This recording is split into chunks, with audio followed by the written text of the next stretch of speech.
बिस्मिल्लाहिर्रहमानिर्रहीम। अस्सलाम वालेकुम नाज़रीन, मैं सरवत वलीम हूँ। आप लोग जहाँ भी रहें खुशबाश रहें, अल्लाह की अमान में खैर वाफ़ियत आप लोग रहें। आज सुप्रीम कोर्ट ऑफ पाकिस्तान के अंदर 63A नज़रसानी केस लगा है, जिसके ऊपर कल जो बेंच टूटा, आज उस बेंच की दोबारा से तश्कील हुई है और जस्टिस मुनीब अख्तर को निकाल दिया गया। जस्टिस मुनीब अख्तर ने कल 2 ख़त तहरीर किए और ये बताया कि वो बेंच का हिस्सा रहना चाहते हैं, मगर माजरत करने की वजह यह है कि कानून को फॉलो नहीं किया गया, जो कवायद व ज़वाबित हैं उनको फॉलो नहीं किया गया। और काजी फ़ाइज़ ईसा साहब ने अपनी मर्ज़ी से ख़ुद ही से मुंतखब करके ख़ुद को सरबराह और अपनी मर्ज़ी से किसी को निकाल के किसी को शामिल कर लिया। इस चीज़ के ऊपर बड़ी शदीद रिजर्वेशंस थी और जस्टिस मुनीब अख्तर साहब के इस इख्तलाफ के बावजूद, कल 2 मरतबा उनका ख़त लिखे जाने के बावजूद, आज प्रैक्टिस एंड प्रोसीजर की कमेटी का इजलास ना होने के बावजूद जस्टिस मुनीब अख्तर की जगह पे जस्टिस काजी फ़ाइज़ ईसा साहब ने अपने हम ख्याल जज को इस बेंच के अंदर शामिल कर लिया। इस बेंच की जो तश्कील है वो भी गैर आइनी है, गैर कानूनी है, ये मैं आपको बताऊंगी। और 63A का जो केस है ये किस तरह से हुकूमत को फ़ायदा पहुंचाएगा और क्यों काजी फ़ाइज़ ईसा साहब अपने जाने से या अपनी रुखसत के चंद हफ्ते पहले तक ये सारी वारदातें डाल रहे। जिस तरह से कज़ाक लूट मार करते हैं, उसी तरह से काजी फ़ाइज़ ईसा साहब सुप्रीम कोर्ट के बड़े ओहदे पर बैठ के ऐसी आइन और कानून की लूट मार उन्होंने शुरू की हुई है, जिसका सरासर फ़ायदा मौजूदा हुकूमत को जाएगा और सरासर नुकसान जो है ना सिर्फ PTI को होगा बल्कि पाकिस्तान की जो 25 करोड़ आवाम है वो भी इसका खुमियाजा भुगतेगी। ये तफसील में मैं आपके साथ शेयर करूंगी और ये भी आपको बताऊंगी कि कल बरोज़ बुध मियांवाली, फैसलाबाद और बहावलपुर, इन 3 बड़े शहरों के अंदर बड़े मुजाहरे और एहतजाज होने जा रहे हैं। आज सुबह की जो ताज़ा तरीन मालूमात हैं मियांवाली शहर के हवाले से, वो भी आपके साथ मैं शेयर करूंगी। तो शुरू करते हैं सुप्रीम कोर्ट ऑफ पाकिस्तान के इस अहम मामले से, जहां पर जस्टिस मुनीब अख्तर साहब को जो है वो प्रैक्टिस एंड प्रोसीजर की कमेटी का इजलास बुलाए बगैर बेंच से आज बाज़ाब्ता तौर पर फारिग कर दिया गया है और जस्टिस नईम अख्तर अफ़गान को इस बेंच का हिस्सा बनाया गया है। नईम अफ़गान साहब जो हैं, नईम अख्तर अफ़गान साहब, पहले इनकी थोड़ी सी मैं आपको माजी इनका थोड़ा सा याद करा दूँ। ये बहुत पुरानी बात नहीं है, हालिया दिनों में कुछ पीछे वाक़यात हैं जो आपको बताएंगे कि अफ़गान साहब की सोच क्या है और काजी फ़ाइज़ ईसा साहब ने इनको बेंच में शामिल क्यों किया है। नईम अख्तर अफ़गान साहब ये वो जज साहब हैं जिन्होंने जस्टिस बाबर सत्तार साहब के इस हुक्म को मुअत्तल कर दिया था कि जो गैर कानूनी तौर पे एजेंसियां सर्विलेंस करती हैं, लोगों की निगरानी करती हैं, लोगों के कमरों में घुस के उनकी वीडियोस बनाती हैं, ये गैर कानूनी है और उन्होंने कहा था कि बंद होना चाहिए। हुकूमत ये दरख्वास्त नज़रसानी में लेके सुप्रीम कोर्ट ऑफ पाकिस्तान के पास गई और सुप्रीम कोर्ट का जो 2 रुकनी बेंच बना, जिसमें जस्टिस अमीनुद्दीन साहब थे और जस्टिस अफ़गान साहब शामिल थे, इन्होंने इस हुक्म को मुअत्तल कर दिया और कहा कि खुली इजाज़त है आपको कि आप ये गैर कानूनी सर्विलेंस कर सकती हैं। फिर दूसरा क्रेडिट जो नईम अख्तर अफ़गान साहब का है वो ये है कि आपको याद होगा कि 8-5 का जो फैसला आया था, तो 8 जजेस की अभी अक्सरियती राय या अक्सरियती जो फैसला था वो पब्लिक नहीं हुआ, लेकिन उनके अक्सरियती फैसले को जारी होने से पहले जिन 2 जजेस ने अपना इख्तलाफ ज़ाहिर किया और अक्सरियत के साथ इख्तलाफ ना सिर्फ ज़ाहिर किया बल्कि इलेक्शन कमीशन ऑफ पाकिस्तान को इस बात की तरगीब दी कि जो ऑब्जर्वेशन अक्सरियती फैसले की आएगी उसको ना माना जाए, वो आइन से इनहराफ कर दिया जाए। ये पहली दफ़ा कुछ जजेस ने इलेक्शन कमीशन को ये तरगीब दी कि आपने सुप्रीम कोर्ट के या उनके जो साथी जजेस हैं उनके अक्सरियती फैसले को तस्लीम नहीं करना। उन 2 जजेस में जो एक जज थे वो नईम अख्तर अफ़गान साहब थे और ये सरासर जो सोच है ये जस्टिस काजी फ़ाइज़ ईसा साहब के साथ जाकर मिलती है। आज ये तय हुआ था कि प्रैक्टिस एंड प्रोसीजर कमेटी का इजलास बुलाया जाएगा और उसमें मंसूर अली शाह साहब भी शिरकत करेंगे और ये फैसला किया जाएगा कि जस्टिस मुनीब अख्तर के हवाले से क्या फ़ैसला होना है। लेकिन आज जब ये मीटिंग बुलाई जानी थी तो मंसूर अली शाह साहब ने इस कमेटी का हिस्सा बनने से इनकार कर दिया। उन्होंने कहा कि मैं शामिल नहीं हूँगा इसके अंदर, जिसका ये वाज़े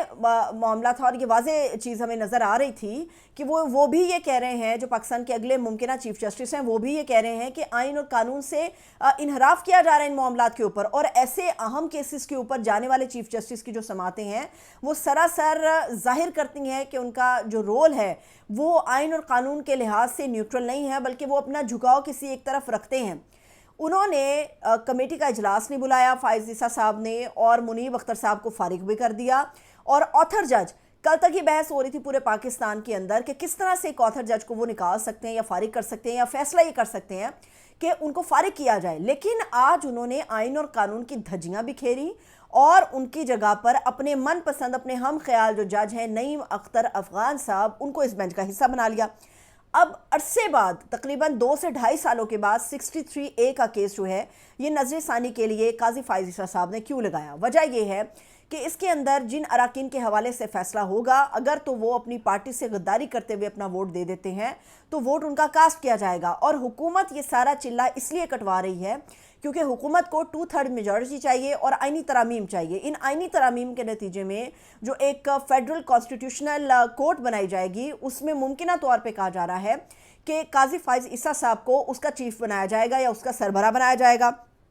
अमूमी तौर पे ऐसा होता है कि जब कोई चीफ जस्टिस अपने रुखसत के दिनों के करीब होता है, यानी कि उसकी मुद्दत ख़त्म होने के करीब होती है, तो वो कभी भी जो आइन से मुंसलिक अहम केसेस होते हैं या अहम नौइयत के दीगर मुकदमात होते हैं जो पाकिस्तान की या जो किसी भी रियासत की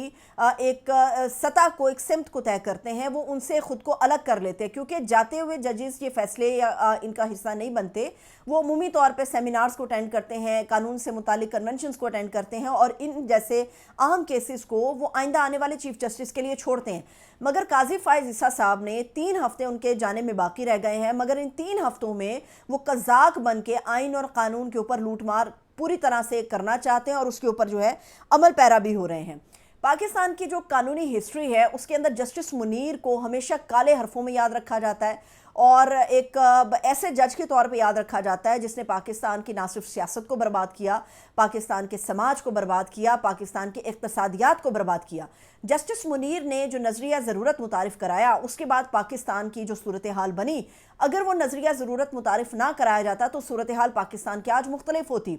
जस्टिस मुनीर अपने इसी एक फ़ैसले की वजह से काले हरूफ के अंदर ना सिर्फ लिखा जाता है बल्कि याद भी किया जाता है। लेकिन जो कुछ चीफ जस्टिस काजी फाइज ईसा साहब कर रहे हैं वो जस्टिस मुनीर को भी लोग भूल गए हैं कि जस्टिस मुनीर का तो एक फैसला था, मगर इनके क्रेडिट पे बेशुमार मुतनाज़े फैसले। आप कोई भी फैसला जो काजी साहब ने किया हो आप देख ले, वो इंतहाई मुतनाज़े होता है, ना वो पब्लिक कबूल करती है, ना वो पॉलिटिकल पार्टीज कबूल करती हैं, और सबसे बढ़ के ना ही वो आइन और कानून के मुताबिक होता है और ना ही वो उसूलों के और इखलाकियात के मुताबिक वो फैसला जो है वो दिया जाता है। तो इसलिए जस्टिस मुनीर तो बहुत पीछे रह गए। जस्टिस काजी फाइज ईसा साहब जो है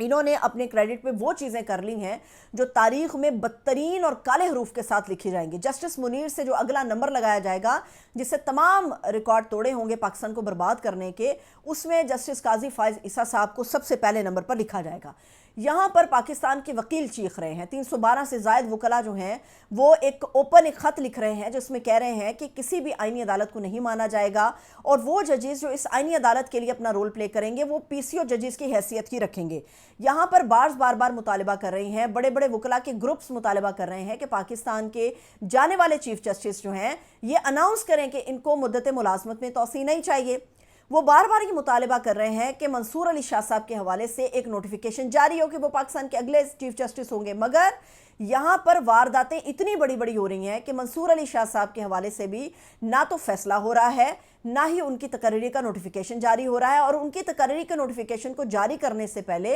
हुकूमत की जो वारदात है वो ये चाहती है कि काजी साहब जो है तन मन धन के साथ जो वो पूरा अपना जो जोर है वो मौजूदा हुकूमत के लिए लगा दें, क्योंकि काजी साहब को भी नज़र आ रहा है कि आगे उन्हें किसी ना किसी तरह से मौजूदा हुकूमत जो है वो ऑब्लाइज कर देगी। लेकिन यहाँ पर सूरत हाल ख़त्म नहीं हुई, यहाँ पर मामला ख़त्म नहीं हुआ। इमरान खान साहब पहले ये ऐलान कर चुके हैं कि अगर तो अदलिया को बर्बाद करने की कोशिश की गई तो उसके लिए मुज़ाहमती तहरीक शुरू करेंगे, और वकला पहले ही ये ऐलान कर चुके हैं कि हम फिर मुज़ाहमती तहरीक शुरू करेंगे। और फिर जब वकील इकट्ठे हो जाते हैं तो फिर वापसी का कोई रास्ता नहीं होता और वकीलों को रोकने का भी कोई रास्ता नहीं होता। फिर वकला जो हैं वो आइन और कानून को सामने रखते हुए अपने फैसले जो है वो मनवाने का इख्तियार पैदा कर लेते हैं। तो ये तो जो कुछ हो रहा है अदालत के अंदर उससे हमें नज़र आ रहा है कि 63A का केस, उसमें कोई भी फैसला आए, मगर जब हम ख्याल जजेस की तादाद एक बेंच में बढ़ जाए,